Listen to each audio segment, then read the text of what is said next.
Hay directores que hacen historia, y hay directores que hacen historia y luego se encargan de destruirla ellos mismos. No hablamos de directores mediocres que nunca llegaron. Hablamos de los que llegaron a la cima, los que redefinieron el cine, los que todo Hollywood miraba como referencia, y que luego, por razones distintas, encontraron la forma de arruinarlo todo. Hoy traigo 3 casos, 3 caídas, 3 lecciones sobre lo que ocurre cuando el genio pierde los frenos. Antes de entrar, necesito establecer algo. Esto no es una lista de directores malos, es exactamente lo contrario. Para caer desde donde cayeron estos 3, primero tienes que haber estado en la cima. Y los 3 estuvieron, no cerca de la cima, en la cima absoluta, en el momento en que todo Hollywood decía su nombre como sinónimo de genio. Eso es lo que hace sus caídas distintas a cualquier otro fracaso del cine. Un director mediocre que hace una película mala es irrelevante. No hay historia ahí. Pero un director que ha demostrado ser capaz de lo mejor y que luego produce lo peor, eso sí tiene historia. Eso dice algo sobre el ego, sobre el poder, sobre lo que ocurre cuando nadie a tu alrededor se atreve a decirte que no. Los 3 casos de hoy tienen algo en común más allá del fracaso. Los 3 tenían personas a su alrededor que veían lo que estaba pasando, y ninguna de esas personas habló a tiempo. Eso es lo que convierte estas caídas en algo más que anécdotas de Hollywood. Son advertencias sobre lo que el éxito sin límites le hace a cualquier persona, aunque sea un genio. Empezamos. M. Night Shyamalan. El primero es el más joven de los 3, y el que cayó más rápido. M. Night Shyamalan, 1999, El sexto sentido. Un director de 29 años que con su tercer película consiguió una de las mayores recaudaciones del año, 6 nominaciones al Oscar y la portada de Newsweek con el titular The Next Spielberg. No era un titular exagerado. El sexto sentido era una película construida con una precisión técnica y emocional que muy pocos directores consiguen en toda su carrera. Y 2 años después llegó El protegido, posiblemente su mejor película, incomprendida en su momento y hoy reconocida como una obra maestra del género. Shyamalan tenía todo: visión, técnica, un sello propio inconfundible. Y entonces ocurrió algo que ocurre con demasiada frecuencia en Hollywood cuando alguien tiene demasiado éxito demasiado rápido. Dejó de escuchar. No de golpe, fue gradual. La aldea todavía tenía momentos de su mejor cine. Lady en el agua ya mostraba las grietas, una película en la que se puso a sí mismo como el personaje más importante de la historia, un escritor cuyas ideas iban a salvar el mundo. No era metáfora, era literalmente el argumento. Y luego llegó El último maestro del aire, 2010. Una adaptación de una de las series de animación más queridas y mejor construidas de la historia reciente. Material que prácticamente se adaptaba solo. Un universo visual extraordinario, un fandom masivo que llevaba años esperando. Shyamalan lo convirtió en una de las peores películas de la década. No por falta de presupuesto, tenía $150 millones, no por falta de material, el material era extraordinario, sino por un ego que ya no aceptaba colaboración, por un proceso creativo que había expulsado a todas las voces críticas y por una desconexión total con lo que la historia necesitaba. Y aquí está la primera provocación. Lo más revelador no es la película, es lo que Shyamalan dijo después. No reconoció el fracaso creativo. Habló de interferencias del estudio, de incomprensión del público, del tiempo que necesitaba la historia para ser valorada. El mismo lenguaje que usan todos los que han perdido el contacto con la realidad, pero no pueden admitirlo. Lo que hace su caso diferente a los otros 2, Shyamalan volvió.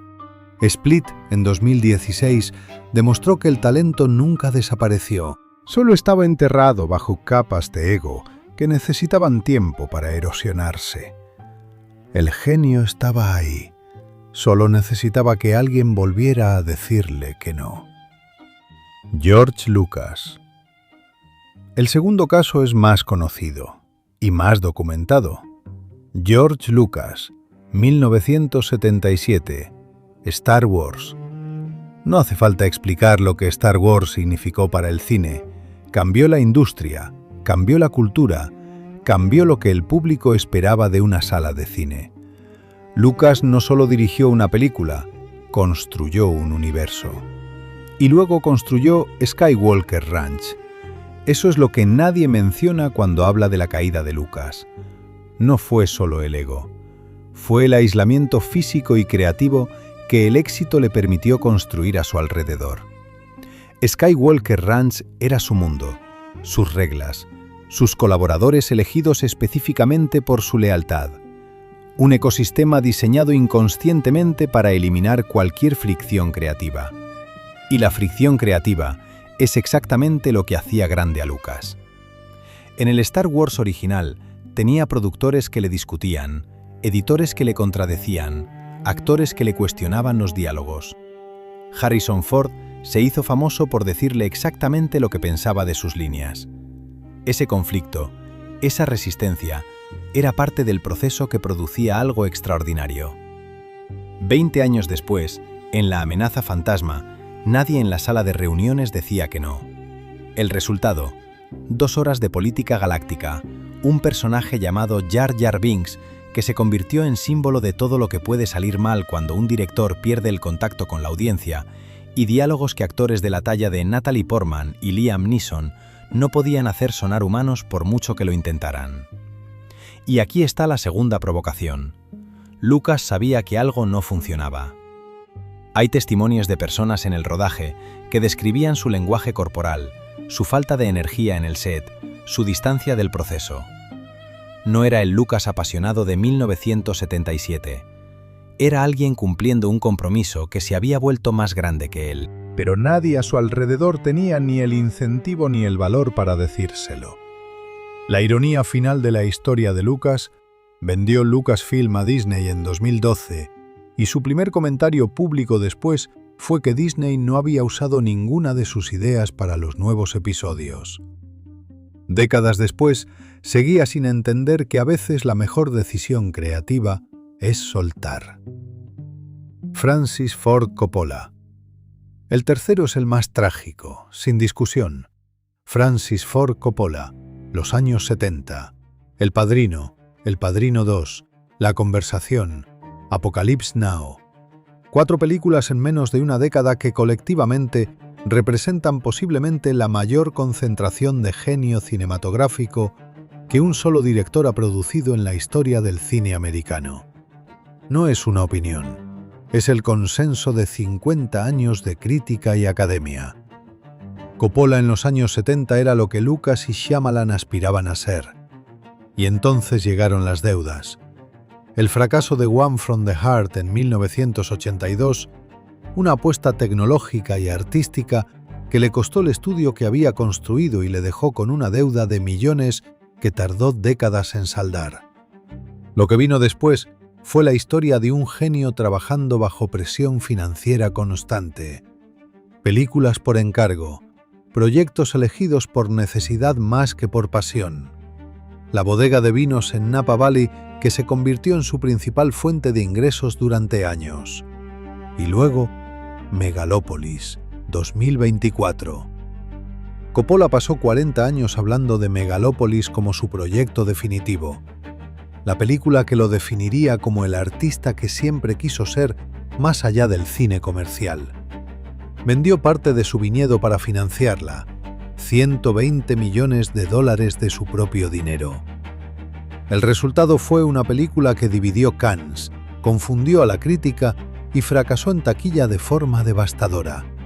No por falta de ambición, la ambición estaba ahí, desbordante y sin control, sino porque 40 años de espera habían convertido el proyecto en algo demasiado personal para ser comunicable. Y aquí está la última provocación de hoy. Megalópolis no es la película de alguien que perdió el talento.